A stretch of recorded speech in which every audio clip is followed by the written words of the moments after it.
Bring it on. And you're very educated. You ready? Yeah.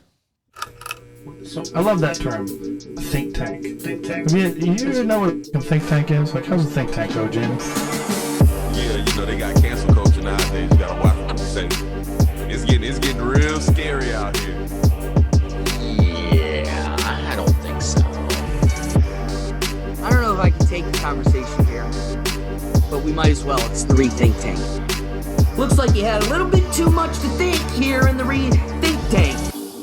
Hey, what's going on, everybody? And thanks for joining us again, because we got so entrenched in the fun conversation the last time. My friend David bestowed upon me an envelope of tons of great topics. We addressed 2 of them. So, and really it was just one card pull that combined 2 of them. So I would like to rapid fire. All right, I think here's the goal. Let me introduce my guest, the intellectual David Cunningham. How are you, my friend? Ooh, that might be selling me a little high. So well, but also I appreciate that, though. Out of the guests, I do need to at least concede, I really appreciate it feels like having a sparring partner. Like there's somebody that actually, whether we agree or not, is coming from a logical place that can defend it. Oh, yeah. So let's attacking wrestle. you, I'm talking to you. Right, exactly. Boom. Yeah. So let's cognitively wrestle. Let's spar a little bit more. Okay. So, like I said, he gave me this envelope of great topics. I'm going to try to hold because you caught me in the last episode. We I caught jumped each other in. in the last I got one. I got excited. Yeah, we did. I'm going to pull your topic, give you the floor. All right. You flush out your position on it. Okay. And then I'll address it. I'm going to try my best not to interject as you express. We'll try not to make this a full-fledged episode. I am only human, and I have major weaknesses. Okay, so I'm just pulling around, and these topics are amazing. Random. Okay. Every law should have a sunset clause, the definition of which, in public policy, a sunset provision or sunset clause is a measure within a statute, regulation, or other law that provides that the law to cease to be effective after a specified date, unless further legislation or legislative action is taken to extend it. Yes. Absolutely, I agree with this. Every law, even the more controversial ones like Social Security, Medicare. So I don't think we live in a political reality where Social Security is going to come up for vote and all of a sudden are they going to downgrade it. Now, there's been some talk about shifting Social Security around, or I don't know. I'd like to pinpoint more than one. What was the other one? Social Security and what else? Medicare. That's it. Okay. Go ahead. I know there was that one Republican politician that went out there and said, I don't think he even said repeal Social Security. I think he just said we need to adjust it and so forth. I don't think he ever said we're going to get rid of it. I don't think there might be a very rare politician who comes out and says that, but that's not the majority of Congress. And if it were ever to come up to a vote, I think the majority of Congress is still going to vote for it. But it's all these unpopular bills. So we have in the newest infrastructure package, one of my least favorite bills ever, the drunk driving provision. This one I'm pretty hot on, because not only does this make just automobiles a bit more expensive, but also it goes against the fundamental principle of criminal law in this country, which is you're innocent until proven guilty. Sure. And for a government and to regulate a particular automobile industry, and I don't even know, I think the crux of this bill might have been a little bit of the automobile industry and a little bit of special interest groups. But they threw in there, it's only about 2 lines, and it says that the Department of Transportation has the authority to be able to research the ability to put in drunk driving provisions in automobiles starting in, I think, 2026. So starting 2026, because I don't see this not going through its full provision. That's going to dramatically affect the way we drive our cars here in the future. So Sure. You have, I think the majority of Americans can have one drink, one bottle of wine with their dinner, one bottle of wine, one beer with their date. You have one.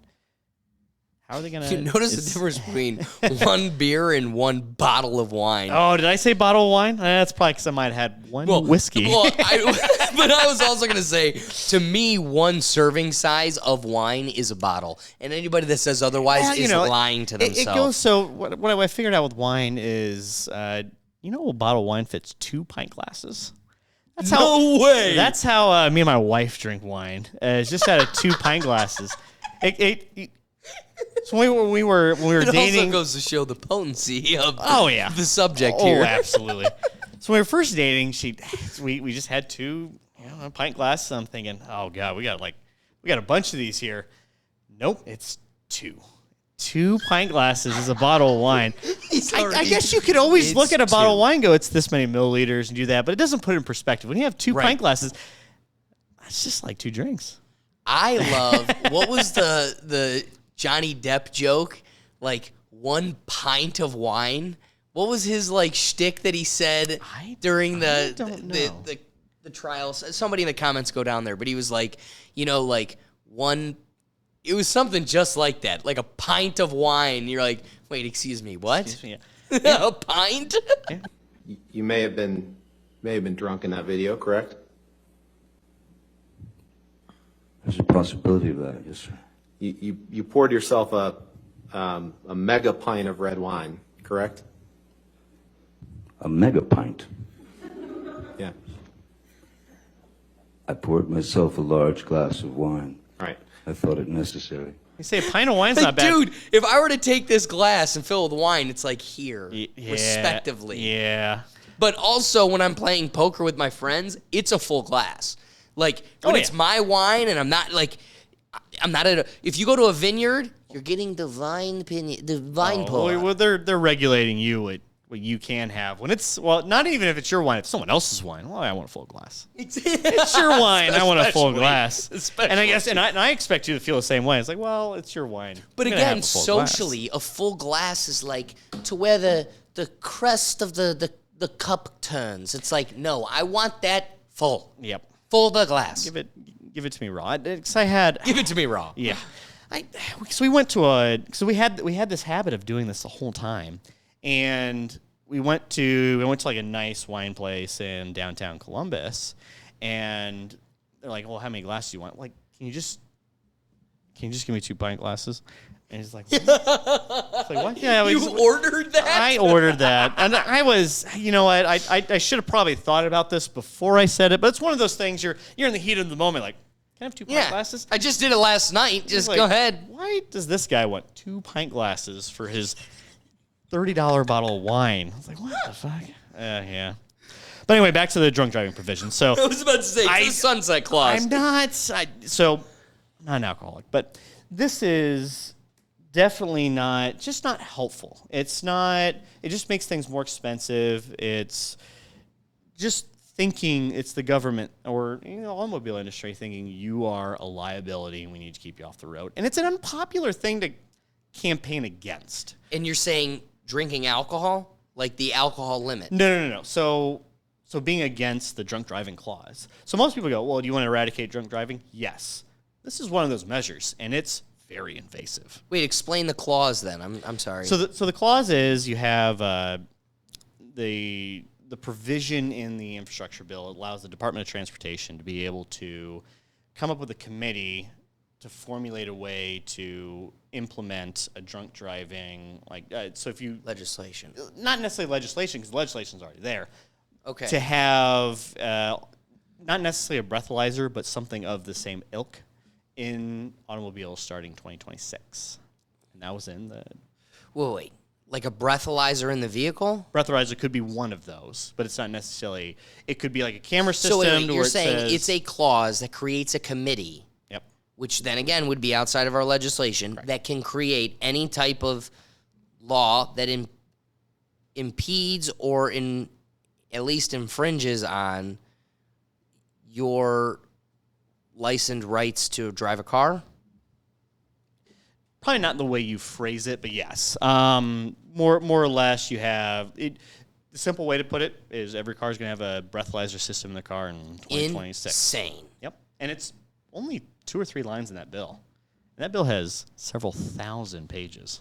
Don't you love how they play that game? Yeah, I don't like it. So this is something that should have a sunset clause. I'm not against. So I like your point. Policy. So Okay. if you ever sneak something in on us, Yeah. you should have to continue to pass it. Yep. You snuck it in once. Yep. Now you got to continue to win over the American public. Yeah. And I think like that. And I think that should be for every law. You'll see that the cream rises to the top. But do you? This is the only place I wanted to push back when I was putting together the topics that you proposed. All right. I love that presentation. I think if you're going to make any law, you should be able to show that you have continued support from the public, not just a support at a Absolutely. certain time. Absolutely. On balance, the topic is every law should have a sunset clause. Every law. So that means we are redebating slavery, redebating murder, Yep. redebating having sex with children, which those pedophiles running our country would love. Well, let me pause. I'm you sorry, there. minor attracted persons. We got to respect them. Let me pause you there, though. How many politicians coming out saying I love children? Well, they're not coming out. They're just coming in the children. They're coming in the children and benefiting from it. That's them. That's the people running your country. Yeah, the dead guy, the one that just got caught sniffing another child 3 days ago? It's a little odd. That guy?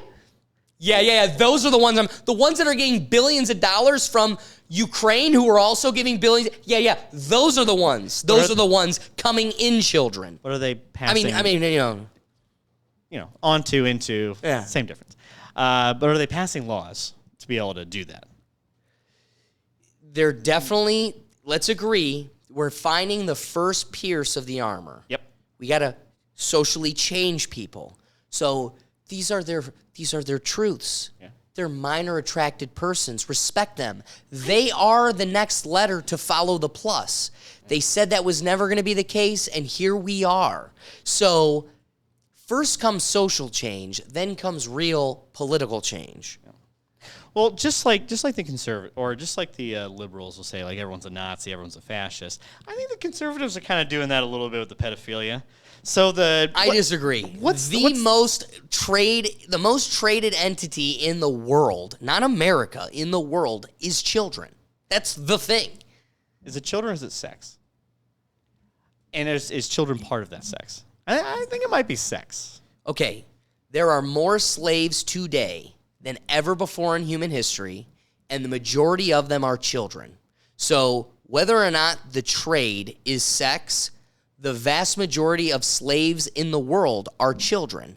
And while they are being enslaved to mine your lithium for your iPhone, the majority of those slaved children are getting railed by your politicians. And it may not be our politicians, but it's the politicians of the world. So is it Asiago Cortez? No.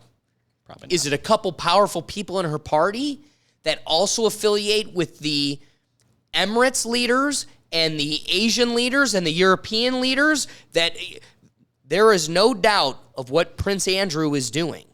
I'm not talking American politicians, but I am talking tip of the spear politicians across the globe. That is a thing. But again, you and I are having a discourse about one of those crimes. Yeah. I don't think there is a debate. If you ever took on the homework to go watch Sounds of Freedom, you will leave there going, kill pedophiles. Oh, yeah. There's no room for them. Yeah. I don't need to. Here's the thing. Yep. I don't care if the rainbow people do a good enough job at convincing the public.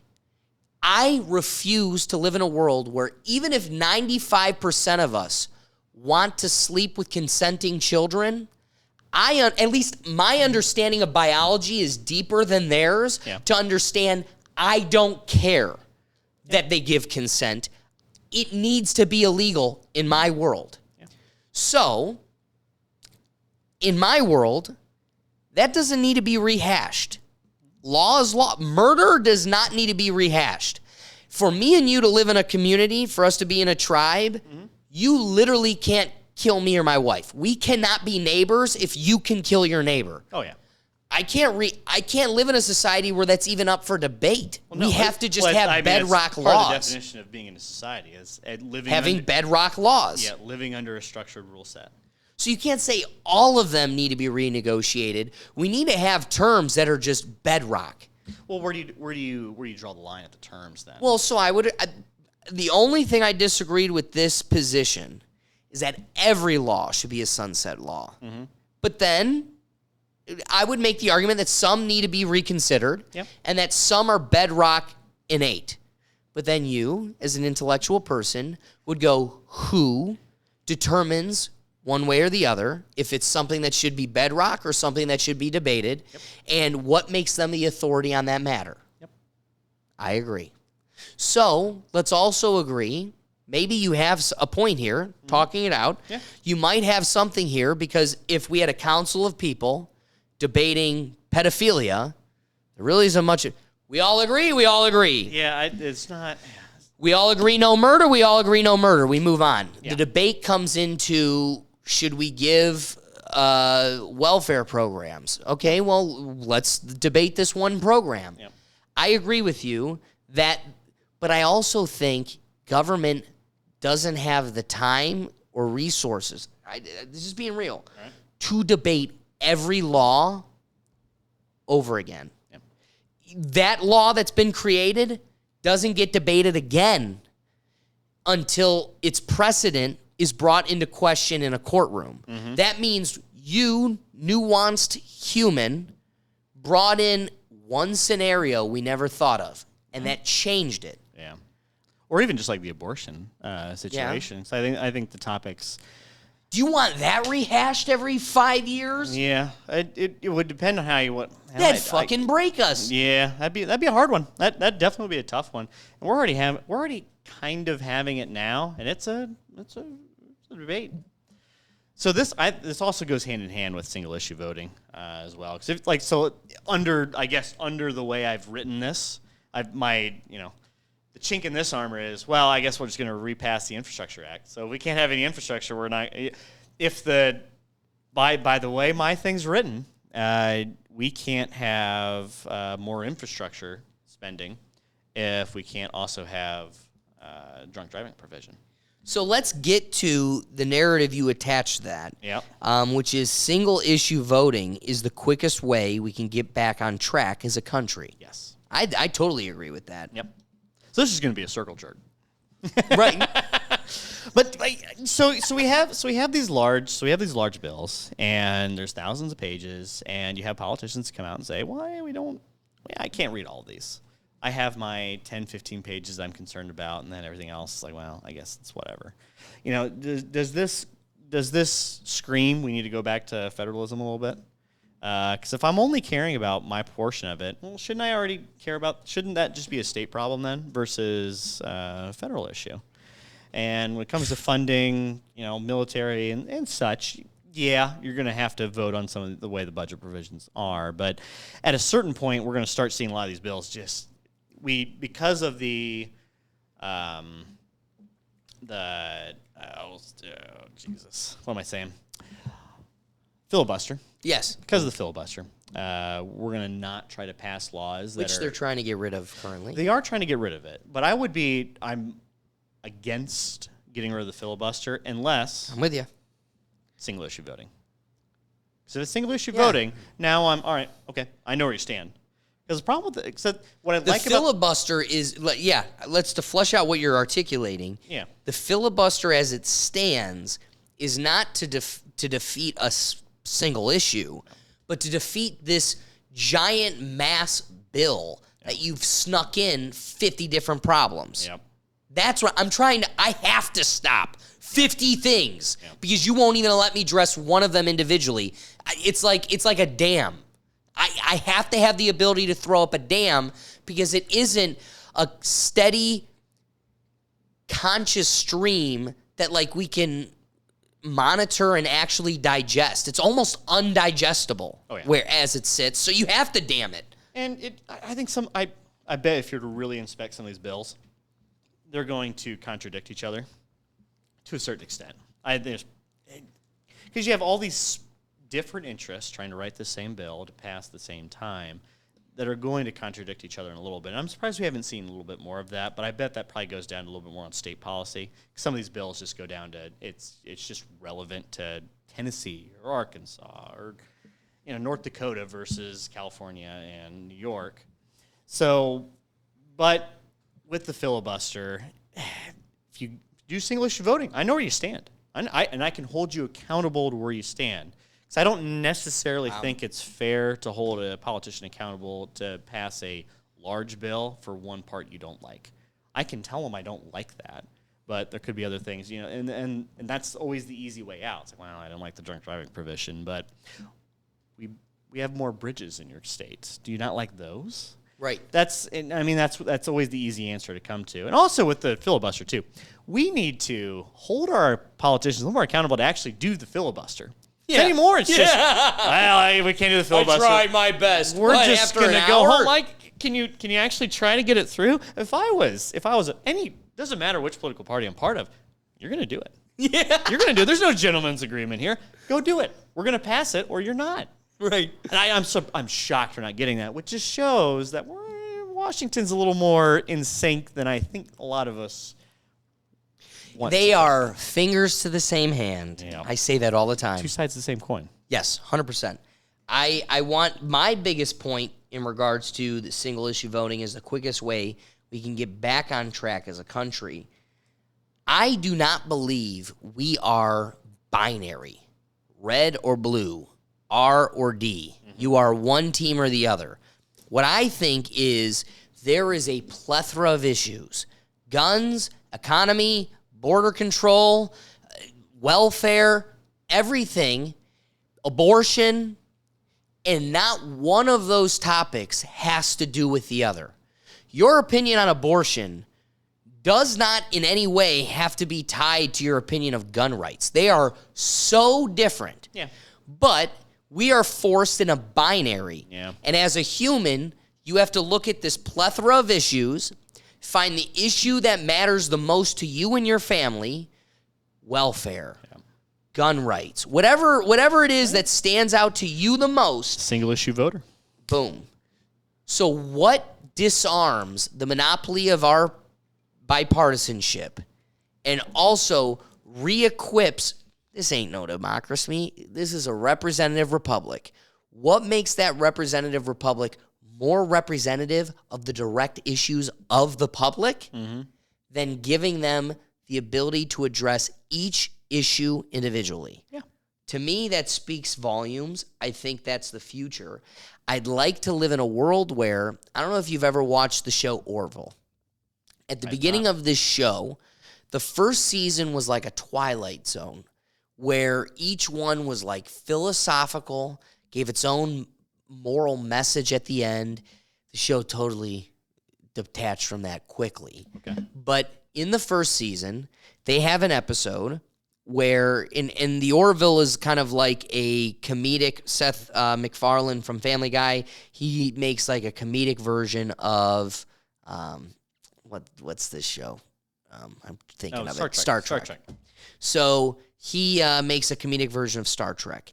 In an episode, there's this guy that's a part of the crew. The crew goes down to this planet, and they've never been to this planet. They're new to this planet, whatever, and they're trying to find somebody. And a crew member is trying to be silly and make a joke, and he jumps on a statue, and he's making a mockery of the statue, and he's like, ha, ha, boo, boo, boo.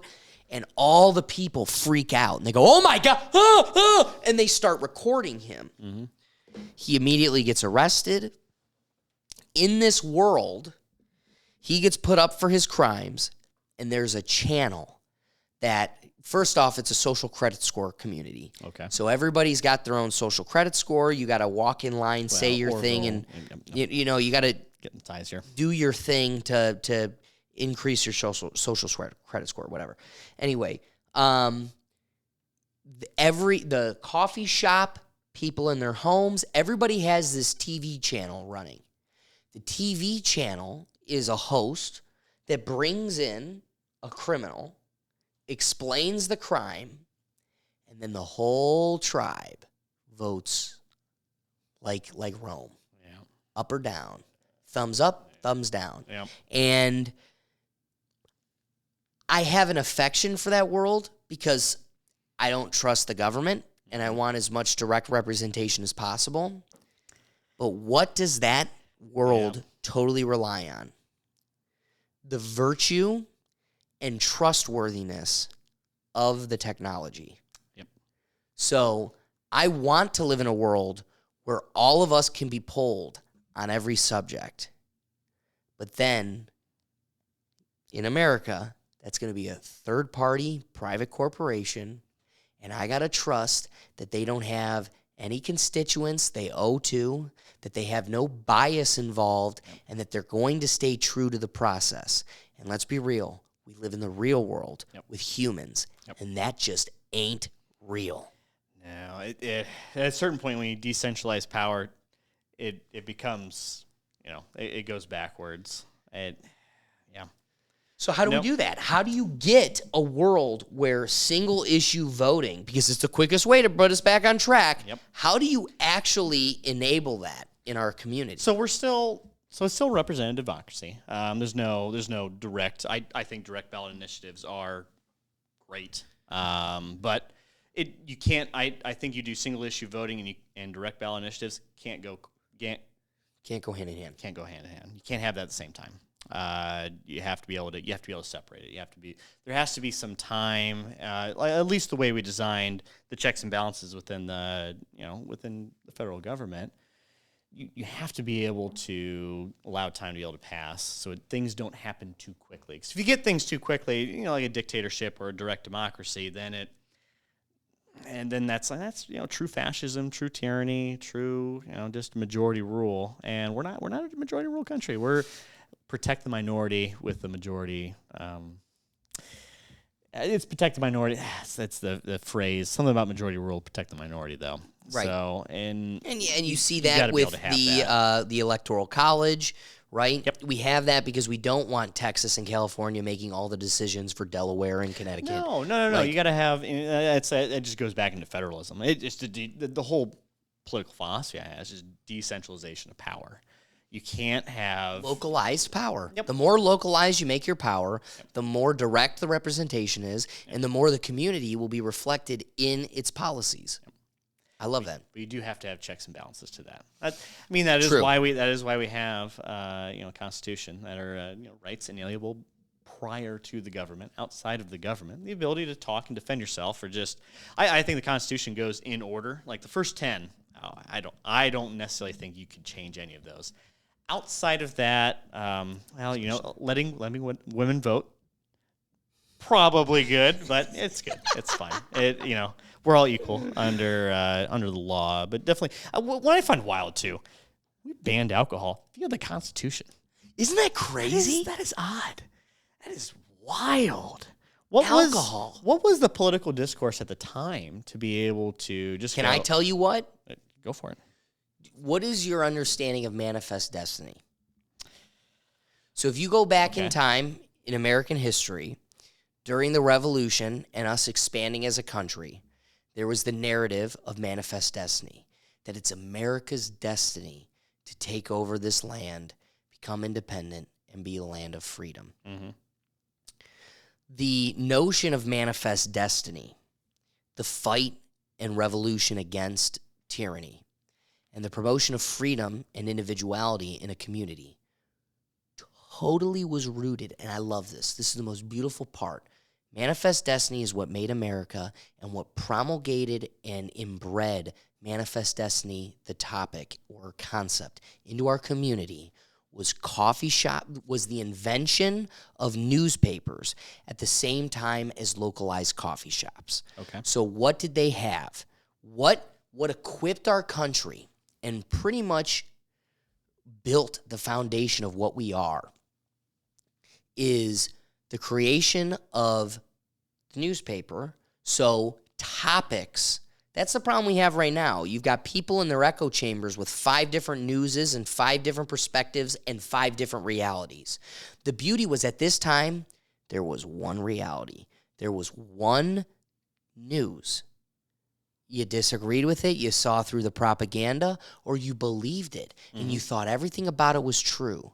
But that was released to the public at the same time that we had comfortable, socialized meeting places that we could kick back, have a drink, and actually debate those topics.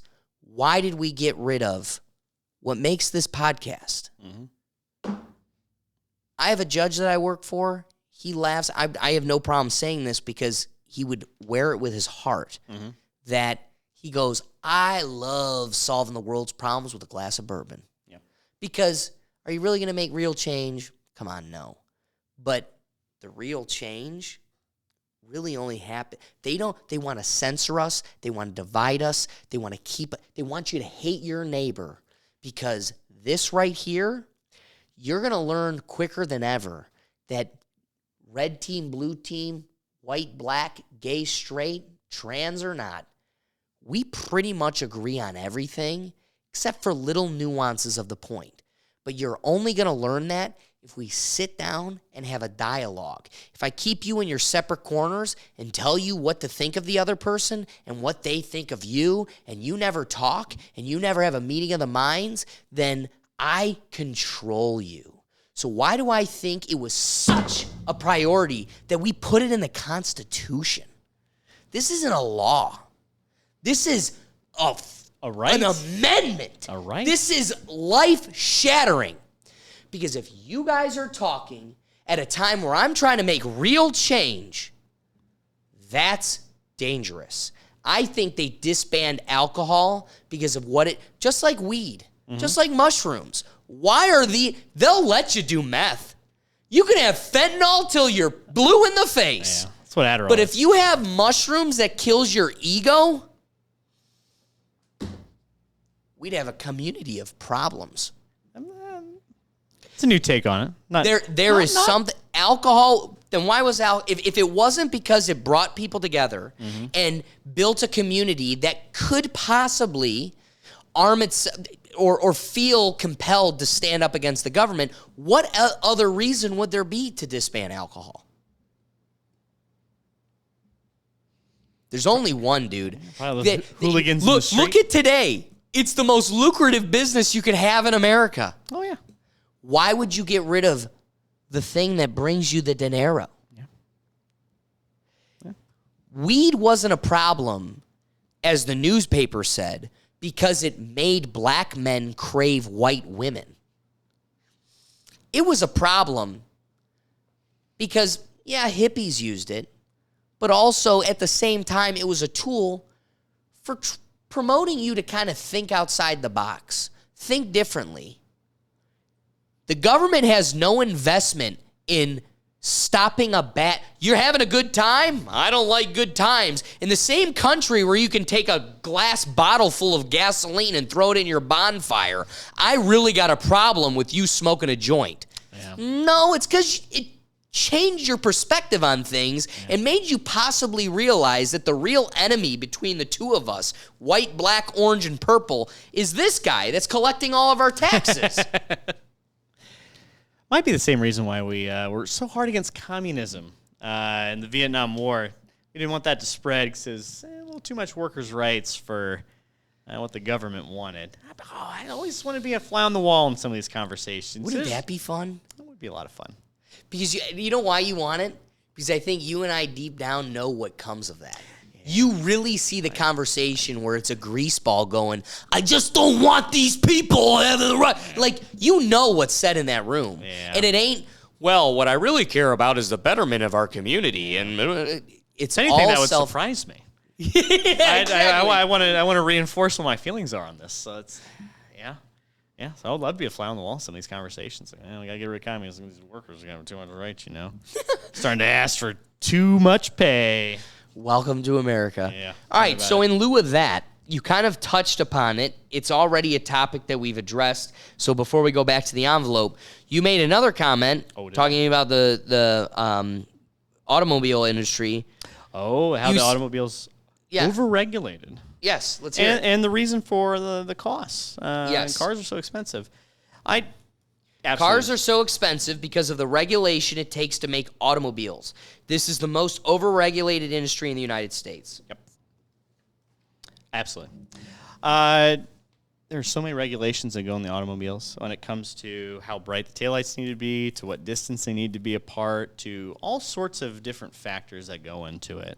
Now, part of, I think safety is innate to the sale. Like, successful automobiles are very safe, and I think it's part of the tactic. If you're driving a car, you want a safe car.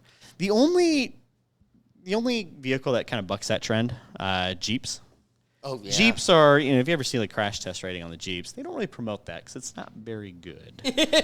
You roll that thing, baby. Yeah, it was. I don't think the new ones quite have that, but the old ones definitely do have that. Yeah, problem. you're right. The short body ones and they fall over. But you take what makes a Jeep a Jeep? You take the doors off, you take the roof off. It's a different vehicle. So those in the market are willing to do that. And I'm still shocked they're able to hit the regulations and still be able to actually do that, have that Jeep atmosphere. But I think the cost of transportations are just getting so high. Like, cars are expensive. Even, let's go pre-pandemic. You go January 2020, the automobile industry, I don't want to say it was cheap, but definitely used cars were plentiful.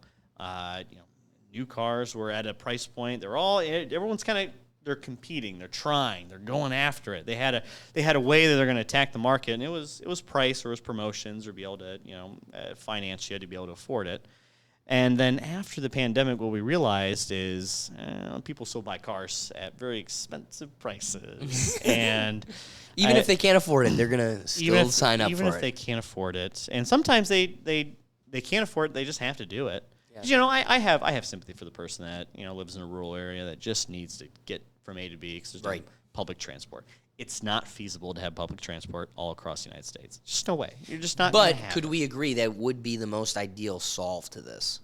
Oh, it would be. If we had mass public transportation that was safe, affordable, and convenient. Yeah. The major thing here is convenience. It's convenience. It's absolutely convenient. So if you could make it ultra convenient, again, instead of the traffic of, let's just say, 3,000 people trying to make it to downtown Cleveland every morning at 7 a.m., if all 3,000 of them could be on some centralized mode of transportation, it would save money. How those liberals be, we'd be saving the environment. Yeah. We'd be able to... For the most part, they're electric. There ain't no traffic. Nope. We'd be able to... make this more efficient. You can promote a whole other different industry too by having that. Obviously, but it isn't feasible. It's not feasible the way we have our infrastructure set up right now, and it's probably not. Do you think it's possible to rechange the infrastructure to get to that point, or no? Not without really invoking eminent domain. So we already see. You already see people complain about how the highway system has made those poorer. It's separated communities. Eminent domain is the government taking people's land because they claim to have the right to it. Yep. And interesting point. Yep. That's why you're a smart guy. You know that. So you already have that. That's a pretty. Hey. No, but you're onto something because the conspiracist in me is I go, why is nobody taking note on how all the billionaires are buying up all the real estate right now? Clearly, there's a bigger play going on that we can't even see. When I talk about that, there's something to be said about, it's kind of like playing the game Monopoly. Yeah. When you're first playing, there's spaces to be bought. Yep. We are now at a game in Monopoly. We are at the point in the game where all the spaces are bought. Yep. There is actually not a space that is still open. Yep. So the question begs, how do you traverse that landscape? But then on top of it, of course, everybody wants to be the people that owns land, that owns those spaces on the Monopoly board. Yeah. But that's only 1% of us. So there's this balance of how do you become a player in a world where all the spaces are bought for?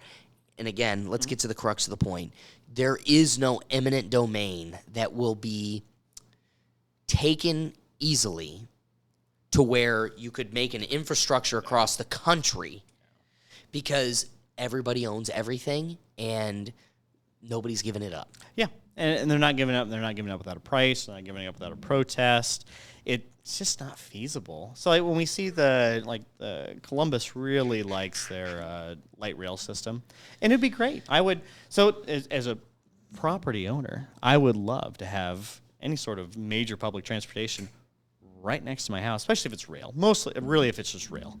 Busing, I don't know if busing actually increases property values next to the house, but rail does, absolutely. Like in Chicago, that main line that goes in and out of the city, anything that's around Cleveland, that rail. that's why we lost to Chicago. Oh, no, because we had the rail. Yep. But if you have the rail, that's absolutely. Anyone wants to be next to the rail because it's easy, convenient, and efficient, and it seems that, unlike busing, it's uniform. Like busing can be biased, or you can have perceived bias on the whole thing.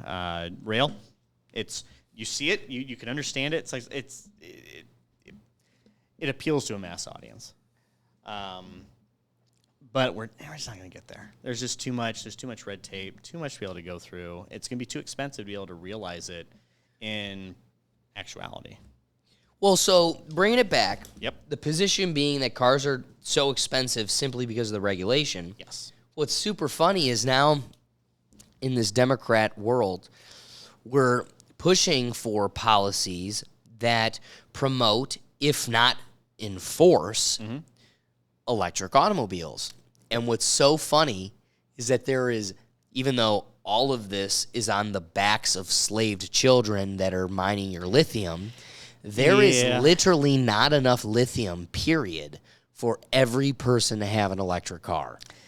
Yeah. So here's your regulation pushing for a vehicle or a way of transportation, mode of transportation for the masses that not all of the masses could have the fruits of. And I actually think, so electric vehicles, so this goes counterintuitive to my point here. They cut out a lot of the regulation with electric vehicles by not having an internal combustion engine and not having all the parts associated with that. Really? So now the CAFE laws. Bush started it. I think Obama kept going with it. CAFE laws are one of the single most reasons why we don't. What is that? So CAFE, as it originally was started, is your fleet of automobiles have to hit a certain either like miles per gallon threshold or a like carbon emission threshold for the amount of space you take up as a vehicle. So my vehicles got a lot bigger. Wait, what? Yeah, so big. Yeah, it's like SUVs and stuff just kept like if you notice like cars in the early 2000s. Let's just start. Yeah, Hummer 2. Go for it, baby. Well, 2001 Hummer 2. I don't know if that's necessarily the best example, but let's use like the Corolla, a vehicle that's been sustainable throughout the whole. It's been around prior to us being born and is now going to be in perpetuity after we're born or after our death. It's gotten bigger every year. And part of that is the larger vehicle. The flying Corolla coming in 2044. The larger the vehicle, the more they're able to pollute. And it's kind of a self-repeating cycle. So the market has noticed that cars, I want to be in a bigger vehicle because cars are getting bigger. Cars are getting bigger because they have to get bigger to be within the regulatory spectrum. Wait. So explain that because I think I missed it. Yep. The vehicle has to be so big in proportion to the combustion engine? To the amount it can pollute. So it's not necessarily. Whoa. It's not necessarily. So they literally are just because this thing's polluting X, we just make it bigger. Yep. The frame, that's easy shit. Yep. Metal. You're just extending the metal. Yep. We're making the cab bigger. You're literally making the vehicle bigger because the engine needs to fit this. Well, not necessarily. I'm sorry. Itself. It needs to pollute. It's all about pollution. Wow. On that point. So you have that. That's why cars start getting bigger, and then it's just a self-repeating cycle. So when I think it was Obama that came in. So I think when Bush had it, it was just a vehicle in general. I think when Obama came in, it had to be like a fleet, like the whole car, like the whole you can't just have 20 large trucks. You have to have something to offset that for the carbon emissions, and that's why cars get bigger. And with that, you don't have the efficient, or not necessarily efficient, but like reliable engines. Like there's a way to make an engine reliable, but it pollutes a little bit more just because it's simpler in design. It's not getting rid of all the pollutants like catalytic converters. Catalytic converters are so expensive because it takes a lot of like rare earth metals to be able to get rid of that pollutants that they're trying to get rid of. That's why people are stealing catalytic converters, because it's a finite resource. That's what the doc always said. Yeah. From whatever, Back to the Future. Back to the Future? He's talking about fine earth metals? Which one was that? Was that part 1, part 2, or part 3? The catalytic converter. We need to get the catalytic. So you have that, and it's just a self-repeating cycle. Now, I think part of it is the automobile industry going. So I have a lot of respect for Tesla because they're one of the very few automobile manufacturers that is direct to, like, not even direct to consumer, but like mass appeal, that started from scratch. Outside of Tesla, what's the last direct, like, start from scratch automobile manufacturer? Ford? Maybe. I don't know. I'm talking on my ass. And, I'm how long ago was that? So it's like, yeah, exactly. So there's a lot of like supercar manufacturers that pop up every that? now and then, but it isn't, if I'm selling a car for $1 million, I don't need to make a lot of them to make the same thing. And also my overhead just isn't that much. I don't need to, we can build a supercar right in this studio right here and make a whole brand out of ourselves. Right. Called the Rethink Mobile. But it's like far like mass consumers. But the reason they got around that is like electric motors are not regulated to the same rates that internal combustion motors are. So they're able to they can avoid so much red tape. They just have to have the chassis, make sure the brake lights are all in spec. That's easy stuff. So they're able to do that. And I think the next kind of revolution with cheap cars is going to be with electric cars. Okay. So we're going to get there. But what about back to the lithium point? Yeah. We don't have enough. There is literally not enough lithium for all the batteries for every person to have one. We don't. I don't think we're trying to have I don't think legitimately, realistically, manufacturers trying to have everyone have one. Well, so could we agree that it requires a future community where maybe the wealthy, but also hopefully a mass, has electric cars, but it would have to be in balance with still generic, as we know it, automobiles, the combustion engines. It'd solve this a lot quicker. So it's not the cars that pollute like a whole bunch. So comparatively, so like the tanker ships that go back and forth between China and the United States to Europe, those pollute more than anything else. It's like factories and those things pollute more than like any other car. You could have all the cars in the world. They don't pollute as much as... Because when you're those cars don't pollute as much as cows fart, right? That's what they say about... the globe is melting because cows are farting, David. I guess on the methane part of it, but that's a different thing. But you have the tanker ships that carry the cargo back and forth. That's when you get in international waters, there's no laws. That's by design. Isn't that wild? But it's also not great for everyone else in the world except for the people operating the things that are going on. Except for the Somalian pirates. Well, I don't know. I don't know if that actually works that way. But it's the companies that have the ships that operate them. It's like cruise ships will throw garbage off of the ship when they're so far. That's awful. I hate that so much. That's awful. And the trashiest human. Like, I'm gonna double down. Cruise ship people are the worst people in the world. Yes. I'm doubling down on the Bill Burr bit. If I was president, I would give everybody a free cruise and then sink all the cruise ships. Because all the people going on cruise ships, we could do without. I stand by that.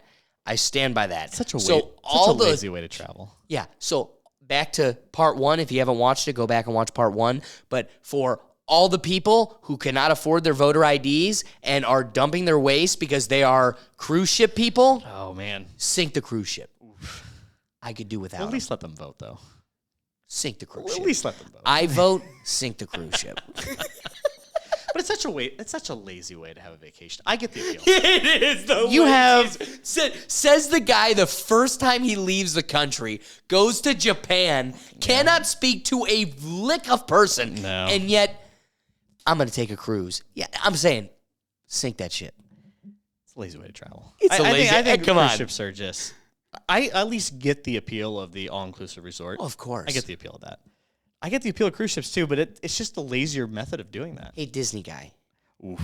Can I tell you something crazy? All right. So me and my sister, we go on the Disney cruise. This has to be like 2005. So are you sinking yourself on this cruise? Oh, I'd only be so lucky. And your sister. Like, I think the ship we were on should have been sunk. It was of the only cruises I've ever gone on. I think I've only been on one other, but I don't think I have. I think this is the only cruise I've ever been on. I can't remember. In my brain, this is the only cruise that exists. The trip was at the beginning of the Disney cruise when they first started this like new expansion of the franchise. okay. And it was great, but also to a child, to us, it was prison. Because the cruise was made for parents to disband their children and have their fun. And that's not how our family operates. My parents, I think, to their own disadvantage, never took a trip without my sister and I. As a family, as a nuclear unit, it was a beautiful thing to us as the kids. But I also think my parents needed at least the break to grow intimately closer in their own right. So I think there's a balance to it. I don't think what they did was perfect. But when I'm going to take the position that the privilege is not your skin tone, but it is a nuclear family with two parents that care about you. In that light, I think selfishly it couldn't have been a better place. Yeah. We go on this ship, and me and my sister have this understanding, and how things have always been, that mom and dad are here for us and they want to spend time with us. So we get pawned off onto this this daycare, and it took 4 hours for us to get in contact with our parents. And it made my parents livid to find out that it took my sister crying for me to be like, I'm like, 8. My 5-year-old sister's crying. We need our parents. I don't care what you do, because I know my dad doesn't drink. My dad doesn't my dad's pissed that he's sitting at a pool without us. Call the man. And they wouldn't call him. It was hell. Anyway, so it was already a cruise that was catered towards the parents, babysitting the nuisance of children. And what I take away from that cruise was how much of a hell it was being a child in prison. Aside from that. You know what's funny? All right. That ship had a stop in the Bahamas. So this day, we're supposed to go to Little St. James Island. That's Jeffrey Epstein's island. Oh. So The plot thickens. the Disney cruise spends a day at Little St. James Island where you play on the island with the Disney characters. And I vividly remember deeply interrogating my father why we are in the middle of the Caribbean. It's beautiful. Not a cloud in the sky. But for some reason, we can't dock on Jeffrey Epstein's island because of the weather. The waves and the break is too much for us to be able to dock to go play on Little St. James. So what we signed up for was scuba diving and playing on Jeffrey. This is the Disney cruise at its onset. We were, of the itinerary, playing on Jeffrey Epstein's island, but magically on a gorgeous day, we can't dock and we can't make it. Who knows what transpired to where we can't make it? Thank the Lord above that something stopped my sister from being stolen at that island where we weren't scuba diving with pedophiles. But I just want to throw out there that the only cruise I've ever been on, which is the glorious Disney cruise, which is there for the betterment of children and people, it stopped at Jeffrey Epstein's island. And nothing will ever take that away from me. It's in our pamphlet. It's literally like if you were to go to our little It's a shame the you couldn't reading get a photo material. next to what's that man. iconic building? Yeah. The blue and white building right there. Boy, that'd been a child relic. You wouldn't be able to appreciate it until now. I took a picture in front of the box the kids were sacrificed in. Look at that. But I'm just saying. It's a modern monument now. That business, like where those lines meet, should really concern people. Probably. Well, so that's why Disney has its own island now that controls. It's real weird. Disney, it's a company town over in Orlando. Intentionally, they bought enough land where they can control. They have literally enough acreage to have their own small government. How crazy is that? Which good for them. It's called crazy. money. I don't agree with it. It's a good thing they actually do good. Well, they manage that town fairly well. I mean, they make trans kid movies. I mean, you saw the Elements. What is it? What's this new movie that just came out? I have not seen it. Well, I haven't seen the movie. I just know it's Elements. It's bombing at the box office. Thank God. That's what you get for having a trans character. Or what was it? I just want to watch Toy Story. Woody does not need to be sexually, fluid. So the water guy in the Element movie is sexually fluid. Well, Toy Story is not the same story if Buzz is sexually fluid. It's just not. Actually, I don't know what Buzz Lightyear bones, but what I do know is his boning does not impact the story. Well, Buzz Lightyear was ethnically fluid. Do you not remember Toy Story 3? He had the Mexican mode, and he became. That's a little racist. No one really brings that up now. Racist? That's a little racist. It's a toy it's a toy made for the market. That was the joke. What is? It's true. And it had Yo quiero Taco Bell. It's the same toy. Ooh, that's I like that. I don't know if that gets passed now. I don't know if that. What? If they do the same scene now, like, all right, I got a great scene. We're gonna make a toy a different ethnic character. Not by changing the skin color. All it was they pushed a button and he spoke Spanish. Yeah. Which to me, any toy in America, it's not far-fetched for it to appeal to both markets. Oh, no, not at all. You think they have that with like a trans doll? You have like a flip a switch or a boy, flip a switch or a girl? It's an innie or an outie. You could poke it in. That's even better. That's a bit more intuitive. Woody's a guy until you push it in and then it's like softy.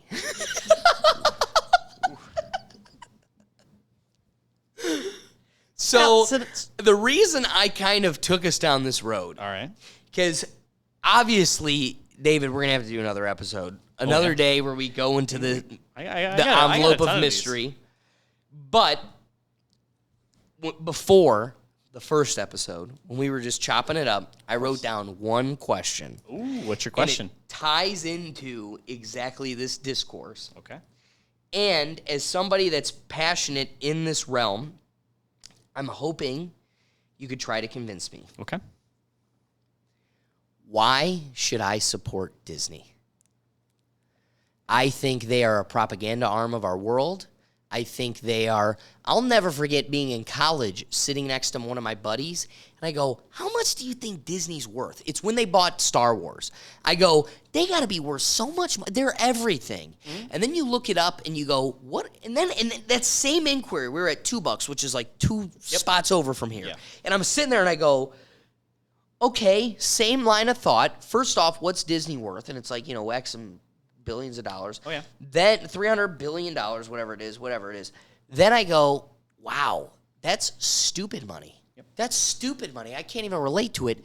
Now my next question is, if that's what Disney's worth, what are the richest entities in the world?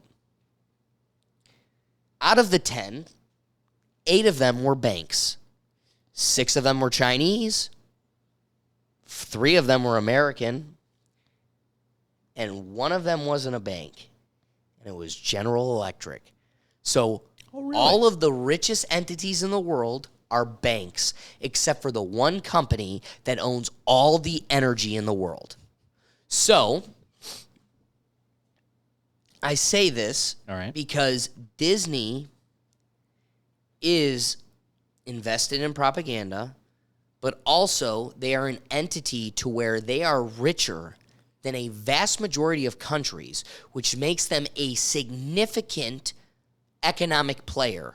So in the same vein where, sorry, I was going to use the wrong scenario. I was going to talk about Universal. So related to, keep going. You can have something like Universal where they create Fast and Furious. They sell it to the public because you're all stupid and you keep buying. At the same time, they cut out in the last movie that it had to deal with Taiwan and a location was stopping in Taiwan. Then, who's the guy that says he's invisible? John Cena. John Cena goes and apologizes to... First, he does press. And all he does is acknowledge that the movie has a location. Oh, no. What he says is, I am so...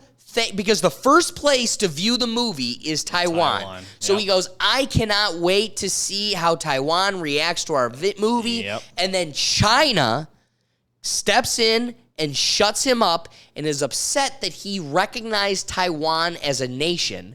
And then, because Vince McMahon at the WWE trained him to speak Mandarin, he goes on TV and in Mandarin apologizes to the Chinese government and the Chinese people for calling Taiwan a country. Did he do that in a TikTok? That was like, I think, an Instagram post. Same deal. Was it Instagram? It'd have been on brand. That should have been TikTok. It really should have been TikTok. You're right. He's not getting his cross branding correctly. He needs to take another class. Come on, stay out of the American companies. But here's my position: when it comes to China, when it comes to Disney, there are multiple iterations where they push their self-righteous agenda on us and then cut that out when it comes to selling it in the global market, because that's where the big money's at. And they cater to Saudi Arabia, they cater to China, they cater to all these countries, but they'll change their logo to rainbow for just a month. Why should I pay into a company that is trying to turn my kids gay and trans, that is pushing a weird queer agenda that is... It has an agenda. Whether it's queer or not, it has an agenda. Why would I support a company? Universal? I've never seen a Minions movie with an agenda. So where is my need to support Disney? Because to me, they've become powerful like a country and trying to instill their will on the people like they're our country. So I have the daunting task of defending multinational corporation Disney. Okay, all right, I'll give it a shot here. So I think Disney is still very innovative in the film industry. Let's go entertainment. I got to break these out in a couple of different. Totally. Because it's a very large company, so we got to do. I like that. The things going on in, I guess, the press and like the comic books world with now that Disney owns, it's not necessarily the same thing that's going on like the theme parks. Some of them may cross communicate and you have some synergy, but not necessarily all of them. So let's start with the film things. So Disney bought Marvel. Marvel had the grand plan of doing the cinematic universe, and it's not necessarily new, but I think they executed it in such a way, the best way. I think so far. In a way, find me a franchise that did it like they did. Period. In a way we haven't seen. You can hate superheroes. Oh yeah, Harry Potter couldn't do it. Lord of the Rings couldn't do it. There's no franchise that has ever made a multi-decade story. Yep. Well, there is one. The original multiverse, multi-movie, franchise, Godzilla. So the first in the 60s. So most people don't know this. Go check out episode 1. All of them, well, not all of them, but up till about 74. So starting in 1954 to 1974, they're all in the same universe. They all reference each other. It's not quite to the same.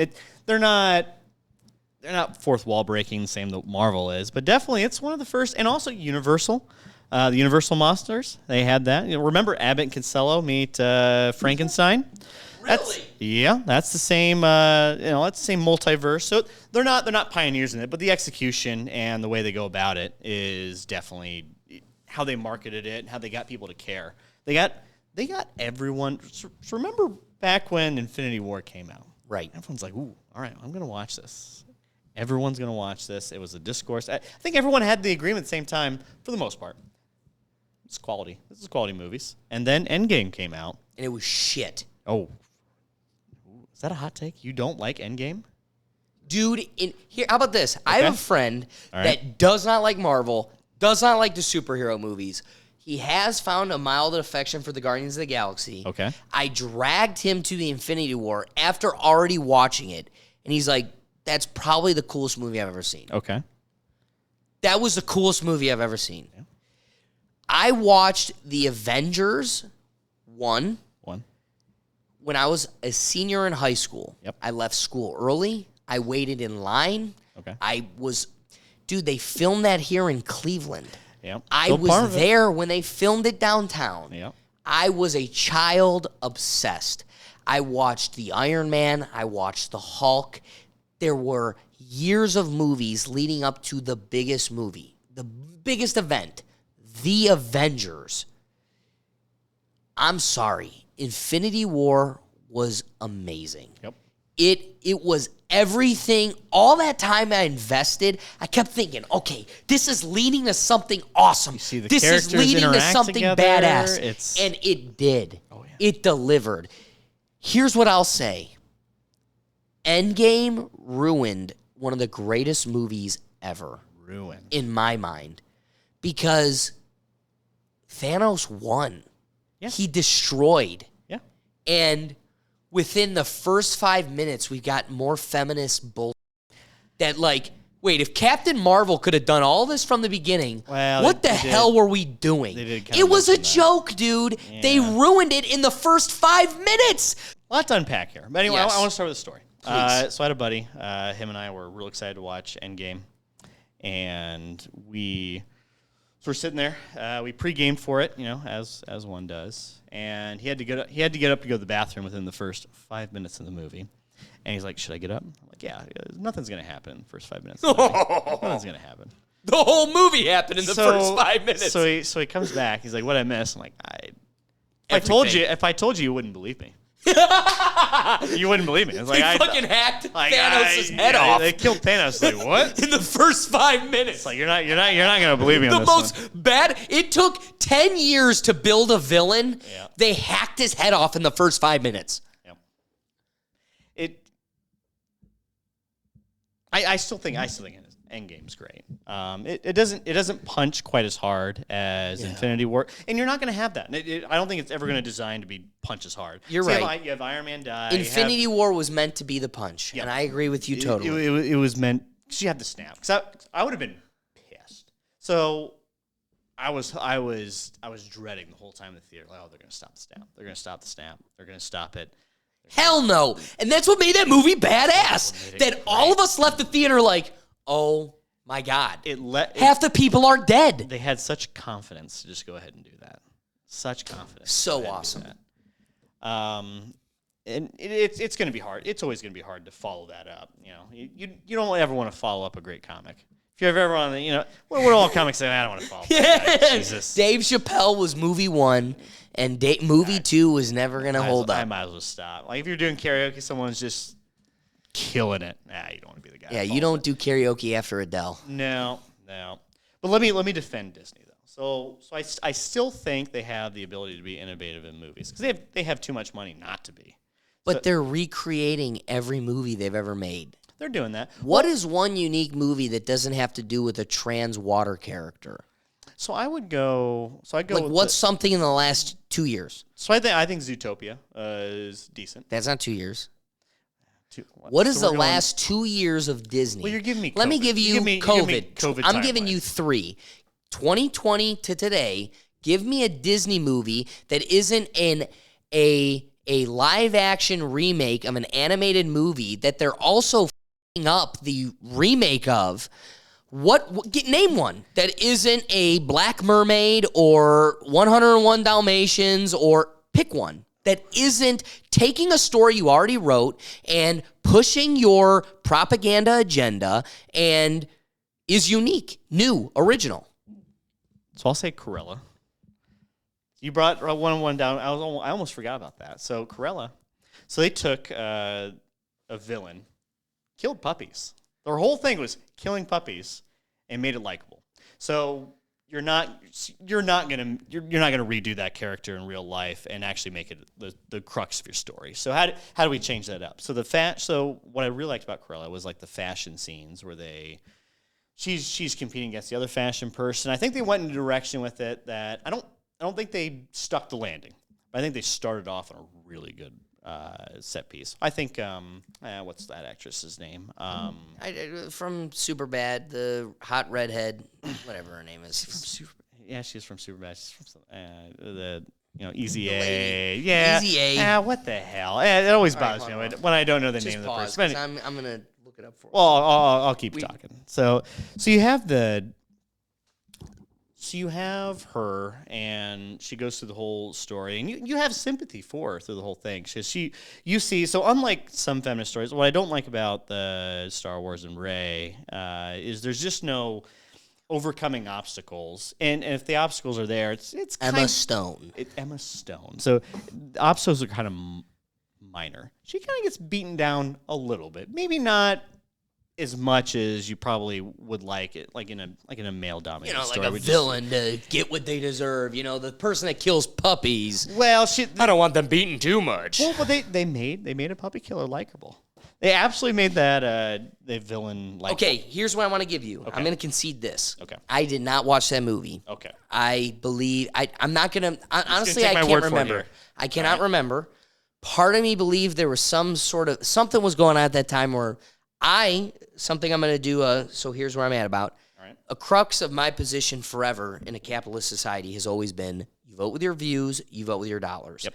There was something about that movie that I didn't support, whether it was just Disney in general. I can't remember. Yep. Because I just don't give enough of a shit. So you have something there. Okay. That is a unique story. It's new, kind of like Hook. Everybody's had Peter Pan. But what made Hook so special was it was your classic story with a new twist or a new take on it. Yep. I give credence to that, truthfully. But is there something of Disney that is original, that is not a new perspective of the same thing? Again, even take, what's that movie with the chick from Parks and Rec that was all the emotions in your brain? It was an animated movie. Inside Out. Inside Out. Yeah. That goes Whether beyond that's your, it's a Pixar movie, but or whatever, DreamWorks, whatever the hell it was. It's also outside your... All I'm saying is, here's a movie that is totally and utterly original and unique to itself. Yep. We could talk till we're blue in the face. Good movie, bad movie, what we liked about it, whatever. Irrefutably unique and good. Yep. Well, what's one that isn't piggybacking off of what Walt Disney drew up? Yeah. And what the writers of 1980 and 90 created? What is new? I think Onward. So Onward was the Pixar movie with Tom Holland and I just gotta Google it. Chris Pratt. Yes, they were brothers. Cheers. They were Cheers. That was fun. There were fantasy characters in a That was modern unique. world, and I think it's so that came out during the COVID time. I don't know if it was it was 2020. I remember it was 2020. 2020, literally. I don't know. I wouldn't put it up against Toy Story 2, or even Toy Story 4. I think Toy Story 4 is actually pretty cool. I love that. I didn't. It wasn't the best. Listen, it wasn't the best. but I did like that movie. It was cute. It was unique. You somehow it was special. You somehow made a movie after everyone agreed this is It's a great over. ending. We don't need another one. I am satisfied with the ending of this characters, and they managed to make a decent movie out of it. I think it was. Is it probably the worst Toy Story? Yeah, that's still a high bar to climb. I don't know, man. Is your movie? I If think I ever make 4 was better than 3, personally. that's a hot take. 3, what you won't take away from 3 was that all of us truly thought they were about to kill the f***ing characters. Yeah. All of us in unison were in a theater like, they're about to do this. They're about to kill all the characters. That was the whole theme of the movie. Is we're done.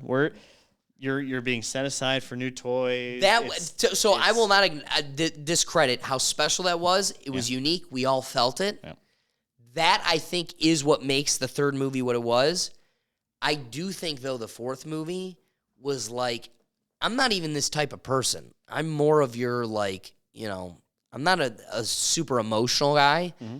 But the fourth one was like a touchy-feely, like you just loved it. I don't know if it was a bit of nostalgia, but also it was what you grew up with, but these characters living like a more, not adult, but like they were making real, I don't know. I'm speaking out of turn. It's the other perspective of, so Toy Story 3 was all about, well, does my life have meaning if I'm not with a kid?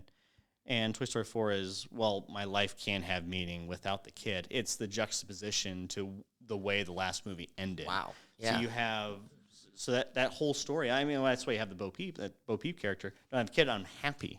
And Woody, well, at the end, I think that still punches almost as hard. Not as hard as... Come on, yeah. Not as hard, but it punches harder than 2 or the ending of 2 or 1. Because the ending of 2 or 1 are actually pretty happy. It's like, oh, everything's the way you want it to be. With 4, it's like, I leave Buzz. Yeah. I left Buzz. And we pass it off to a stranger. Yep. And I'm going to go my own way. That's powerful. Wild. That's powerful stuff. And I'm sorry, dude, there isn't any of those other 3 that left you with an ending like that. I think it's the furthest character arc. Because Toy Story 1, you have Woody goes from, I am the main toy to, well, I can probably share this. Toy Story 2 is, oh shit, I gotta save a world. Yeah, I gotta save the favorite toy and then learn a whole world of how I could be the greatest thing, but I choose to come back. It's almost like Toy Story is kind of like a God complex a little bit. It's like Andy's God. Toys. Oh boy, I just want to be God's favorite. There's a lot of religious. There's some religious undertones with that. It's interesting. If you really start thinking about it, like, ooh. But dude, that's crazy. Let's agree. We just spent a lot of time talking about a series that world-renowned, incredibly impactful, comes from a period where, like, Bug's life, I think, is the greatest metaphysical and philosophical story any kid can be exposed to. There is a scene where the grasshopper is explaining to the other grasshoppers how stupid but important the ants are. Yep. And he goes up to the wall and he goes, listen, you could take an ant and it's a wall full of seeds, and he throws a seed at the guy and he goes, 1 seed ain't shit and it hurts. 2 seeds ain't shit. But and he breaks the knob and he goes, when all the seeds come flying, we got a problem. Yep. And so we got to keep those stupid ants at bay.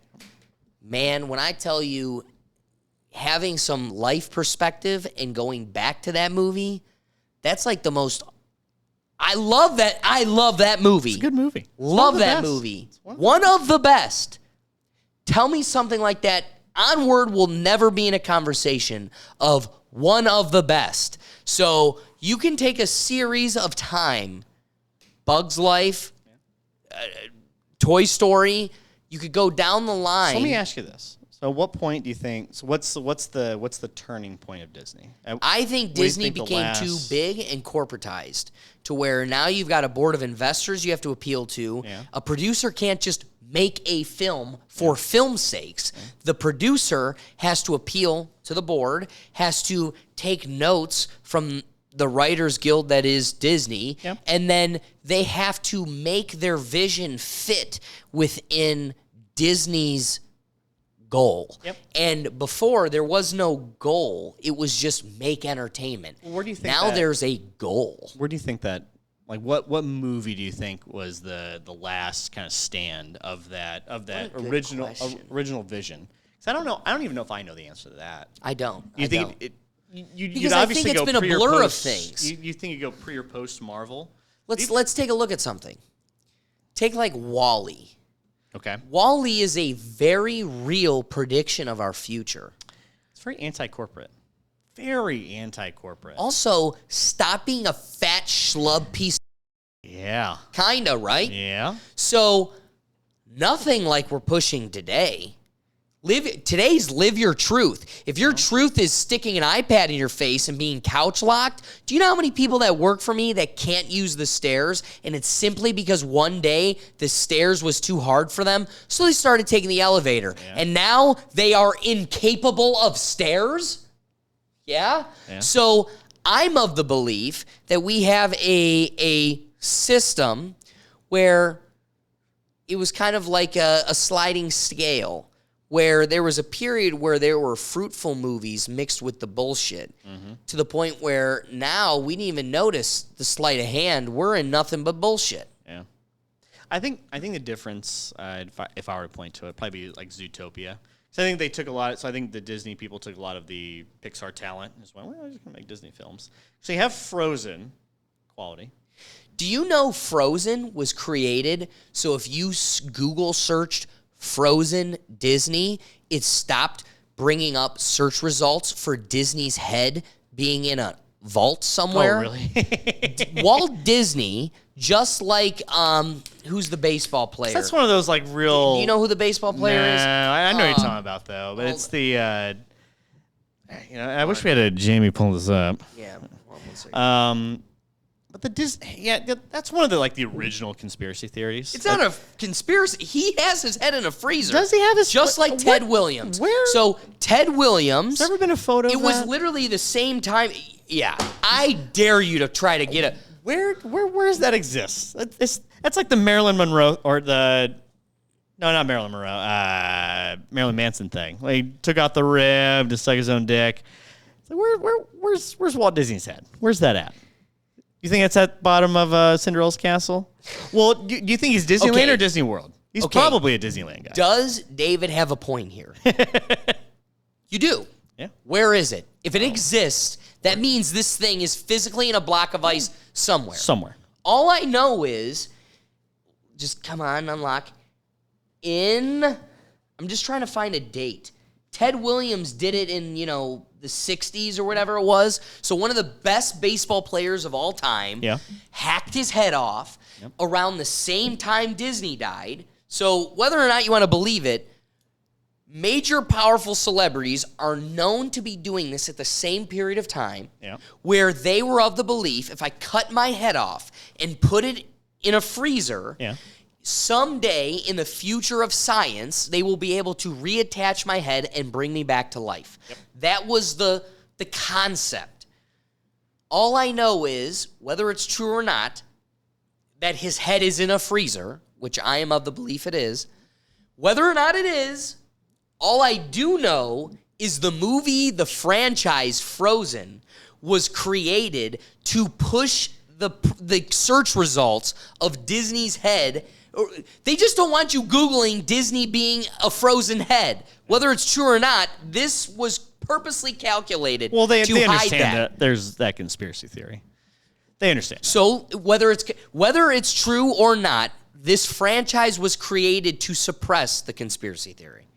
Imagine the sad reality where you go ahead and do that, and then you come back to a world like, fuck, I don't agree with any of this. They're all trans. Jesus. Shit. This sucks. A Nazi comes back, and half the people are gay, and half of them are trans. Can you kill me? bitch, I liked man. it when Disney was also Nazi. How immediately does he regret that decision? Does he have enough ego to like I'm gonna ride this one out for a while, or does he just go I'm done? That's not what I want. Because it's a pretty quick decision. You're right. It's a couple days. Because he's not day one. Everyone's like kind of normal. They see Disney. Oh, well, Disney. Let me show you what's going on with Disneyland. And he gets like subtle hints. Because it's not all that obvious. Especially, if they do it in June. Right. If they do it in June, they see the rainbow thing. Like, what's going on with the rainbow thing? Some poor soul's got to tell Walt Disney. Hey, buddy. This is for the gay people. I'm like, what do you mean the gays? Wait, you're saying Disney has a pride parade? You're saying they're people? What's going on here? They're people. Someone's got to tell them that. That poor soul. Is that hell for a Disney adult? Hell for Walt Disney as an adult. To give it's hell for both people, and it's for the opposite directions. I'm a Disney adult. I just revived Walt Disney. I'm going to show him around Disneyland. I'm going to show him all the wonderful things that have happened here in the 100 years that he's not been around. Oh boy, and he kills himself. Wow, that's a. I gotta laugh. Disney comes alive for 2 minutes, and he's like, "Wait, you turned Disney into what?" Yeah. Just immediately off himself. Done. But I don't know. I still think he has enough ego to stick it out for a little bit And then does he find excuse to just fuck this COVID thing? So let me it's ask really you getting me. this, All right. because I want to get back to the crux of our question. Okay. Yeah, I think we've straight away. We've really gotten into Disney talk. But I want to defend ask you Disney. this. Okay. What do you think China is a good actor? Do you think they care about people for people's sake? Well, not the government. I was going to say, how about you ask the Uyghurs? Yeah, the government. No, I think the people of China fine. I think the mass of people in China aren't actually allowed to consider that. No, I don't think so. I don't think they actually are allowed to care about the public because they've never been given the freedom to care about the public. I think also in the same breath, they don't think Taiwan's a country either. I think it's a very popular opinion in China. Can you explain to me why I should support a corporation that caters to an evil entity, and not just China, but Saudi Arabia and other countries, also pushes propaganda that divides us and pushes us to hate each other, that is pushing your children to cut their wieners off, that is pushing your children to doubt their parents and question their teachers and separate themselves from the nuclear family? Why should I support such a company? So I think it's very difficult to live an economically moral life. Cheers. Wow. Just in general. So it's a loaded question. Screw you with such a cool answer. That is a good answer. It's hard to do that. Wow. Especially as we're getting everything's consolidating. So there's very, very few entities that are just onto themselves, that are popular, that you're able to access, that have some sort of. Because it's not just I can watch independent movies all the time, but there's movies that have like a cultural effect. So there's a difference between watching whatever on some streaming service versus watching the next Marvel movie or watch the next Star Wars movie. So there is a facet of a little bit supporting what you like, but there's also when it goes under scrutiny, it just doesn't hold up. So you have a phone that's the lithium's mined by children over in South Africa. Well, are you gonna not use that phone? Not really. And let's also go back to the philosophical question Joe Rogan always poses. He goes, "This is a multi-millionaire talking."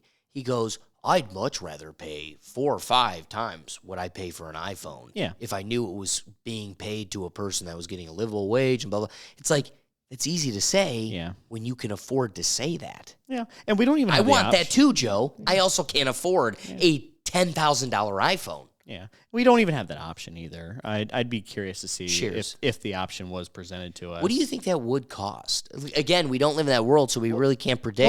I would imagine we've seen it. So back in 2014, 2015, there was something called the Moto X. Okay. And the whole and this was by Motorola. By Motorola, and they Chinese, right? Or is that Korean? I think it's Korean. Okay. Motorola. Korean, Japanese. Go ahead. I know it's not Chinese. So they had it in Texas. They had the production facility, and they made the phones completely in Texas. I don't think it was anymore.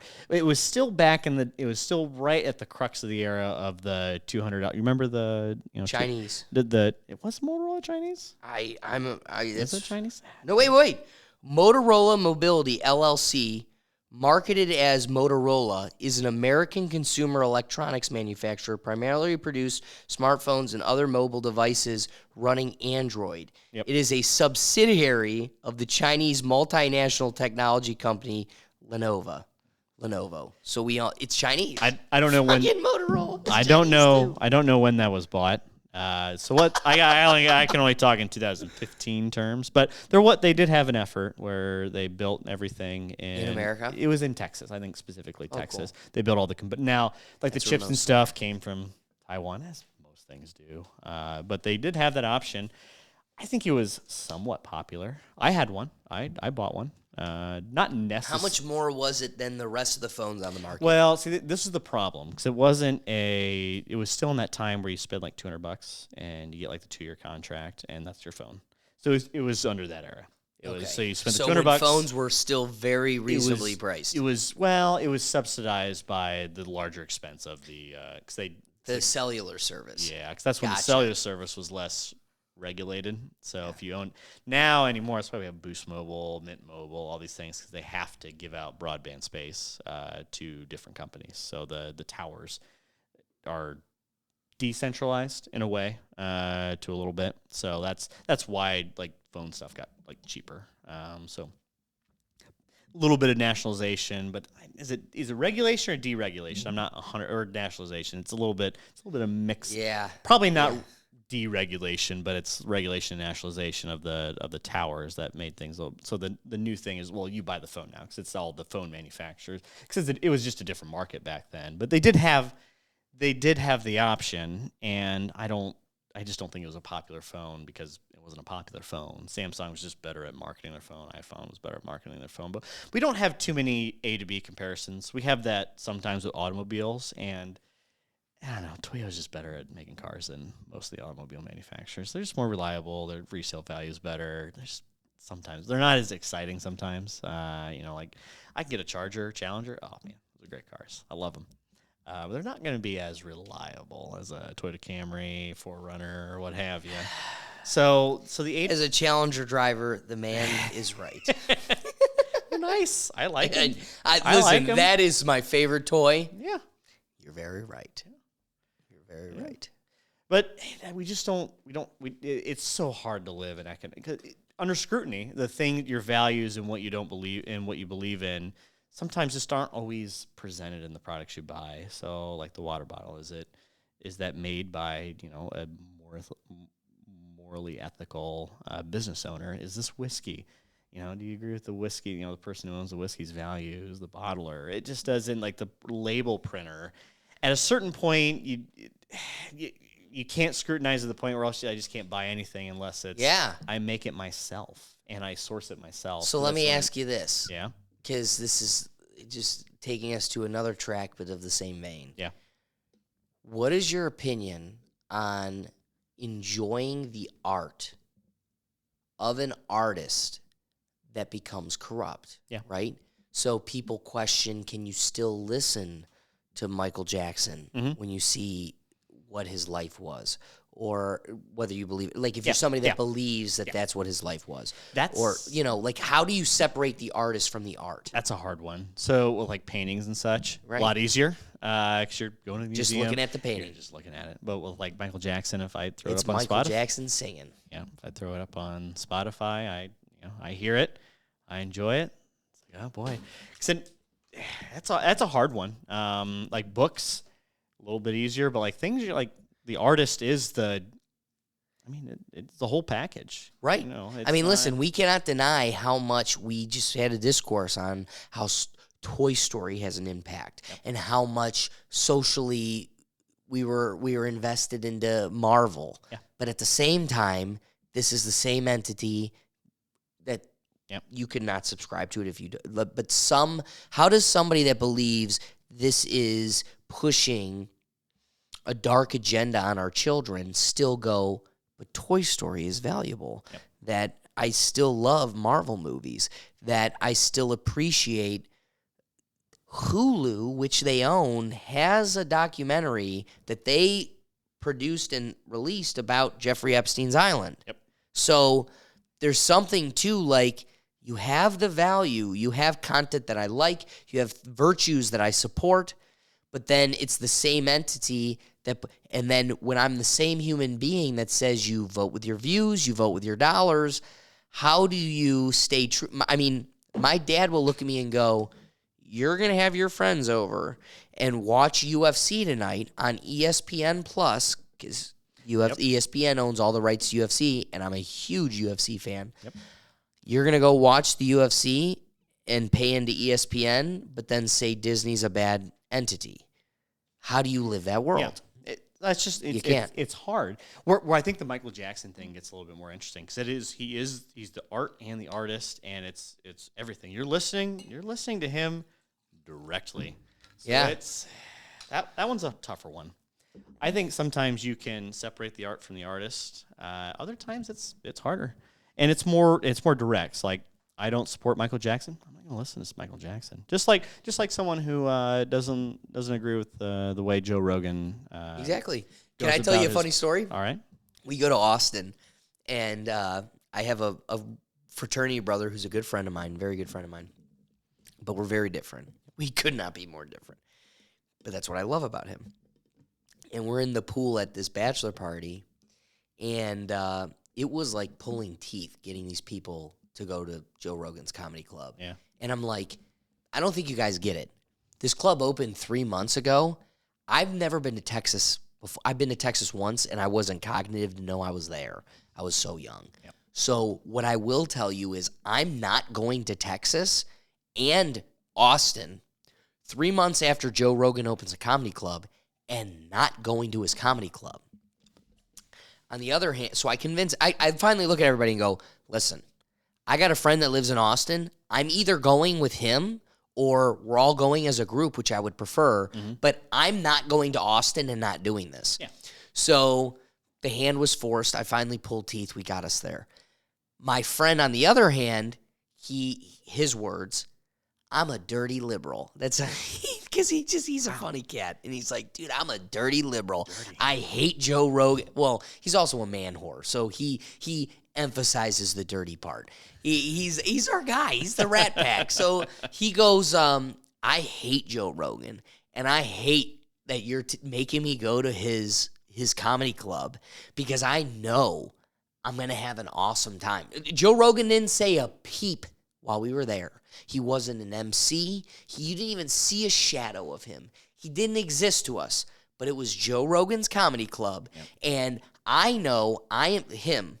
He's like, I'm about to go to this club with a guy that I hate. That was the whole joke. He's like, you're making me go to this club. I'm going to laugh and have an amazing time, and I'm going to have to go to my friends back in Colorado, in Denver, and explain to them how shitty of a club it was and how terrible a person it was, even though deep down I had an amazing time. And I looked at him and I go, Adam, you are sitting at my table because we bought the tickets, but like nobody's like we haven't. I go, I want you at my table so that way when you have an amazing time, you can admit like that was it. Eyes. I want to experience it with you. You better be laughing for real. Of course, he makes the joke at the end. He's like, God damn you, I had an amazing time and blah blah blah blah. But there's something to putting the shoe on the other foot. He does not subscribe to any. He thinks Joe Rogan is an evil conservative. And I'm laughing because you'll never catch Joe Rogan call himself a Republican or a conservative. He doesn't believe it. He's a little wrong. He's a little misguided. But he truly, truly believes in his heart of hearts that he's as Democrat and liberal as it gets, which is a little bit of a delusion. But I'm surprised more people really haven't called him. That's what he says and believe, which is part of the dude. He's worth billions because that's the snake oil he sold. Yeah, like he wins, you all lose. You're all idiots. You never called him out on it. You all bought into because just like Tulsi Gabbard, just like Robert Kennedy Jr., Tim Pool. We like a person that calls himself liberal who also over the other side stands up against your BS. Yeah. Are they liberal? I believe they are. You don't.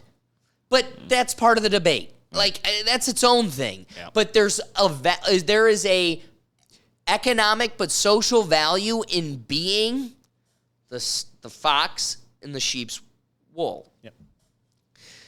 So here's a guy that was dragged in this comedy club, had an awesome time, but hates who it supports and what message it conveys. Yep. So I relate to putting the shoe on the other foot. It's the same vein. But my question is this. When it comes to somebody like Joe Rogan, Michael Jackson, XYZ, can you further flesh out then, is there a way to separate the art from the artist? How and should you? It's difficult, especially if you like, I have sympathy for someone who just thought Michael Jackson is the greatest of all time, the GOAT of pop, and then finds out he likes kids. Yeah, it's not a good past. Boy, I mean, you still like the music. Delicate and political way of putting it. It's not good. I would have, let me just put myself in that person's shoes. It'd be hard to do that. It'd be hard. You're a fan. You're all of a sudden comes out. That's not great. I think in that point you have to separate you to a certain extent. You're just going to drive yourself nuts if you don't separate a little bit. Like if you hear it in a bar, you hear Thriller, you hear Billie Jean, you nod your head, like, all right. 'Cause it's, at a certain point, you got to be self-aware that not everyone's going to have the same opinion as you do. Everyone's going to have their different spectrum of the art from the artist. And if depends on, how hardcore that artist fucked up or did whatever you didn't like, to the point where, well, I'm going to start separating myself from them. Like we had with Michael Jordan. Republicans buy shoes too. Still, too many people aren't going to go ahead and get rid of the artist from that art. I don't know if I call him an artist, but definitely a figure for the, like Jordan's and his basketball career in general.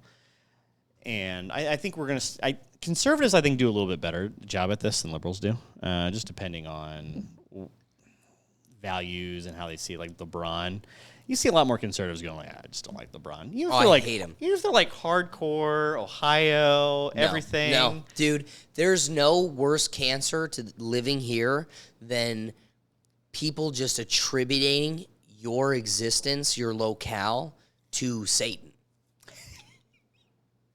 You think LeBron's Satan? That might be a hot take. I'm not going down that road. But all I'm saying is, take someone like Dwight Howard. All right. He's a nobody. He also owns Japan right now. But he's a nobody in regards to how we look at celebrities. Mm-hmm. And yet, any person that touches him will die on the hill that he's the nicest person you'll ever meet. Kind of like an Adam Sandler. And again, I don't want to derail the conversation into anecdotes. Yep. But I personally have an interaction with both of them. But I also know so many people. There are very few people that have good things to say about LeBron in real life. He is totally separated from the art. There is never a basket. Listen, I need to kiss the toes the floor he walks on, because he gave us pathetic losers in Cleveland a win. But we stand for nothing. We look at the Indians. The fact that they stole the Indians and then immediately we're all back again the next season, nobody here stands for anything. We have no backbone. And he will piss on us and come back, and every time we'll just pray and thank God that he came back. All I care about is you recognizing that you're worth millions of dollars because all of us buy a jersey with your name in it. So if you don't think you owe us for why you have multiple houses and a jet, then you don't deserve the houses and a jet. Because I say this all the time. If gravity stopped working for the Kanye Wests and the LeBron James of the world, our society moves on. But if gravity stopped working for the EMS, the nurses, the doctors, the lawyers, society comes to a halt. Yeah. That asshole is valueless to us. He promotes nothing. He also doesn't promote any social issues that aren't cancerous and divisive. He is a problem. I don't know. That in that realm, when you bring up that analogy, obviously you touched a trigger point. I touched a trigger point here. This dude I don't know if I was is totally separated from his art. And it doesn't matter how many dunks or the block. Doesn't matter how many blocks he makes and how many championships I get. You are the worst thing to happen to America in the last 30 years. At least 15 years. The worst thing to happen. That's a bold statement there. Worst thing in America in the last 15 years. We'll go 15 years. Celebrity. Worst you're celebrity right, in the last 15 years. I'll acknowledge well, you're outside of 9/11 at that point. George Soros is significantly worse to America than a LeBron James. But I will say, in regards to celebrities making real effect and damning us, he is proactively turning neighbors against each other. That is not a celebrity I support. I don't know if I have enough talking points to refute this.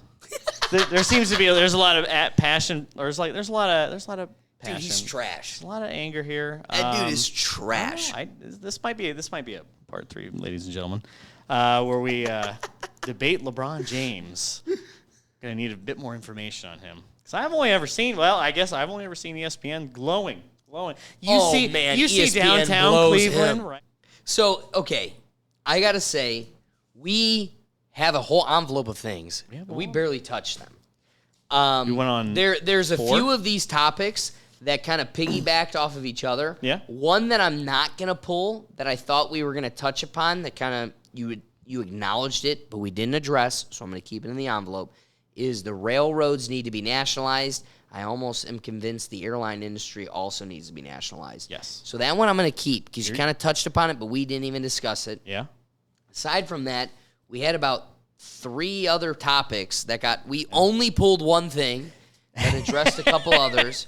But David, this opens the door to the fact that we got to have you back on. Oh, absolutely. Because we got an envelope. Oh, I'd love to be back some on. awesome topics that we got to. You know which one I thought you would pull up just to ham it up for the podcast. The OnlyFans one. Dude, I'm dying for. Dude, we can't touch that. We can't touch that. That is a 40-minute conversation. That's a. I have so because think it's a hot also take. think what you acknowledge. Okay, I'm just gonna read it. All right, read it out. Give a little tease for the audience here. You all can get excited for the next time that my friend comes back on. OnlyFans is one of the most fascinating internet economies and has done more to take poor people out of poverty than any recent legislation passed.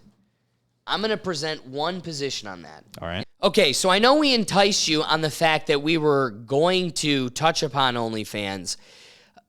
David couldn't hold himself. We touched on OnlyFans, literally and figuratively. Bursting at the seams, really. Bursting at the seams. So we go in on this topic, and it goes for a while. If you want to see the depths of our topic, the tagline being OnlyFans is one of the most fascinating internet economies and has done more to take the poor out of poverty than the recent legislations passed. If you want to hear our dialogue on that conversation, click on over to the Rethink Tank Clips YouTube channel, and you can see the full episode. Otherwise, guys, we're going to wrap this bad boy up. We didn't even get to David's topics. These are way too deep. We need to get you on so we can continue to siphon through. Yeah, we only got just the tip, really. Literally just the tip. Thank you for your time. I appreciate you giving me your time. It's a pleasure to be here. Guys, if we made you laugh, if we made you think, the best thing you could do to support this episode is share this link. If you liked it, that means somebody else you know will. And like I said, if we made you laugh, just send it around. Post it on your Facebook. Text it to your friend. That's what helps us in these algorithms. But again, otherwise, if you want to catch all of our content, you could check us out at our website at www.rethinktankpodcast.com. You can follow me at Gergat57. If not, you can find the Rethink Tank at Rethink Tank. So, David, is there anywhere you'd like to direct them? You want them to find you anywhere? Oh, no, I'll just be right back here. That's right. Yeah. That's right. David, thank you for giving me your time. Absolutely. I appreciate it. Otherwise, guys, because we're going to have David on again, catch us on the next episode, and thank you for your time. Peace.